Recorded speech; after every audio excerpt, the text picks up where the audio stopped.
Habari yako? Mbiti sasa nzuri. Rafiki yangu karibu sana Christmas. Mimi nilikuwa naenda Christmas nikasema sasa hii msiene nikienda Christmas itakuwa bali wacha nikasema wacha nipitie nikuambie. Unajua huyu mama mwenye analinganga huku bwana yake anafanya kazi huko. Si amefutwa kazi. Nimefika na rafiki yetu. Huyu rafiki yetu. Ushaona? Sasa nimepitia kwake naona amepika maandazi mingi ndio hiyo siku ya maraka amejaza kwa siku hiyo wanataka kukulia kila mtu mtoto mmoja maandazi moja na supu eti amefutwa kazi. Na alikuwa anaturingia hapa. Mpaka alikuwa anasema ako na gari sijui V8.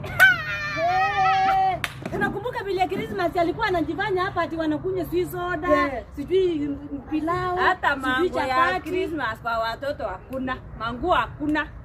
Sasa vile alikuwa anabadilisha manguo. Hakuna.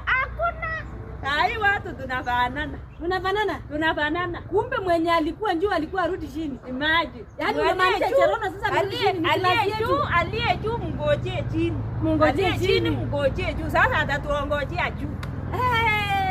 Maana hiyo news iko nzuri. Bwana yake amevutwa kazi. Sasa na vile alikuwa anatupa masikini sasa yeye ataitwa nani? Nakwambia vile nilipiga nikaingia kwake. Nakwambia alistuka yake. Kwanza hapo kunywa supu. Kunywa supu na maandazi. Nilikwambia atinyumba hivi. Odi. Alistuka aje karibu avendi kwa mlango. Wacha nifanye aje? Siwache nijifanye. Naenda kumsalimia nione hata hiyo supu hata mimi nicheke. Enda uone. Enda uconfirm yawa. Enda uconfirm.